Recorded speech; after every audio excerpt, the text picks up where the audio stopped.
Short check-in. We're on Enterprise Week. We're not going to do it justice, I guarantee you.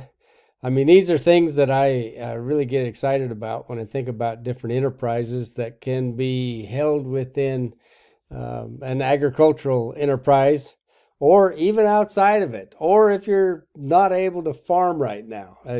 Some of the things that you shared with me in your earlier videos when we first started the class, some of you are wanting to get into farming and ranching, traditional agriculture.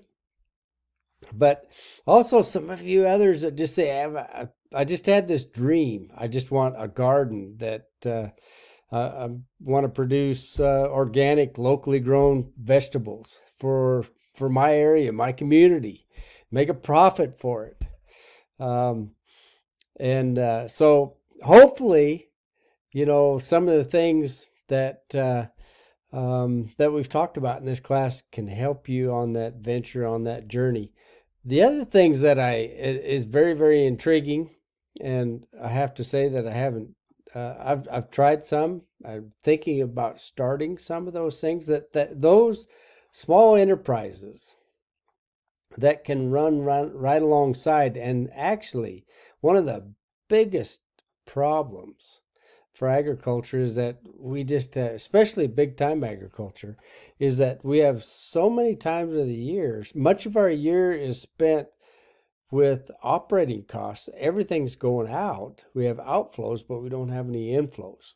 So if we could actually take and equalize those inflows and outflows during specific times of year, actually by running right alongside of our agricultural enterprise, another business that maybe is just fits. And one of the things that I can think of is, listen, it is not a big deal. Well, it is a big deal. You have to be organized. There's lots of good examples of it, but running your own YouTube channel. I mean, many of you are doing things that other people want to know about or would enjoy knowing about.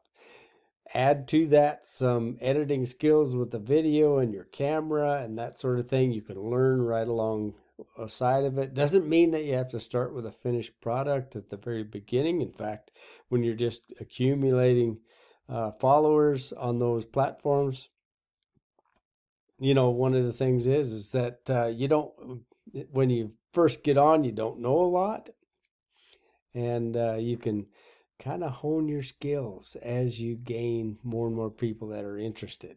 If you're involved in rodeo, if you're involved in judging, I don't know why somebody doesn't have a camera that's filming some of that. Have a co-op put together, a partnership put together, a business arrangement that is helping with the video and is helping with the editing and that sort of thing. I just think there's a whole lot to that.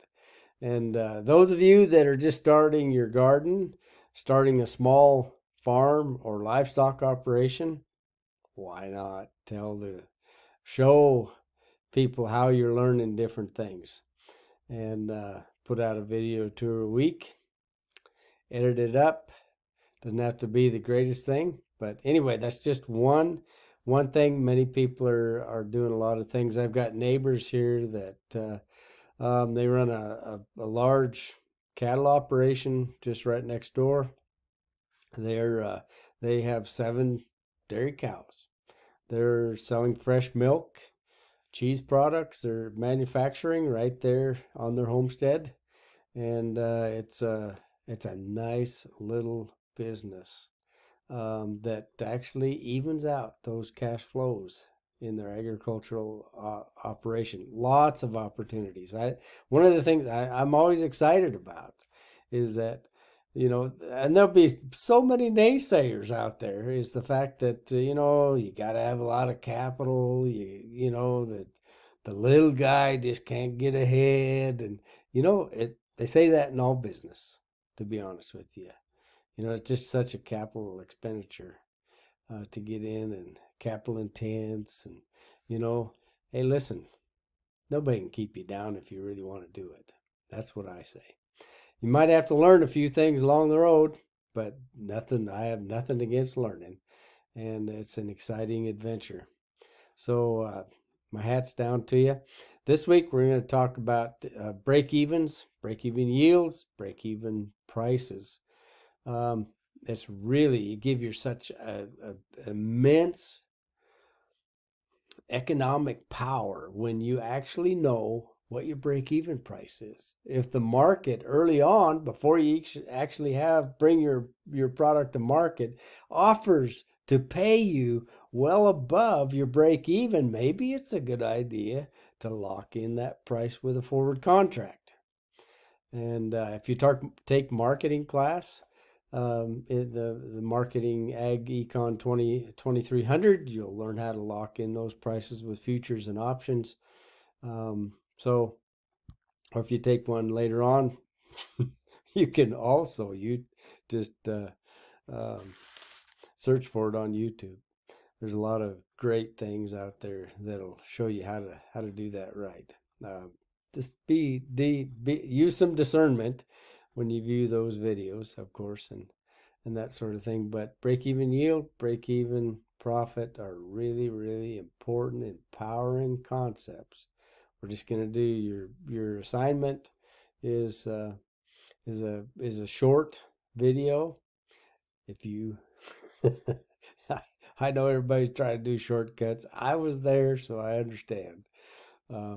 If the only thing you get out is the calculation for break-even price and break-even yield, you have to know about things like variable costs and fixed costs. Okay, variable costs are already they're also referred to as operating expenses. Okay, so the same things.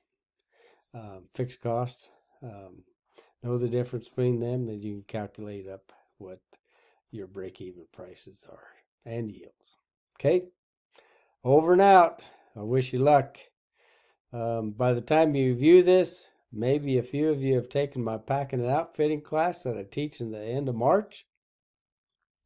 And I hope you enjoyed it. I always do, as you'll find out if you get in that class or if I see you in the hallway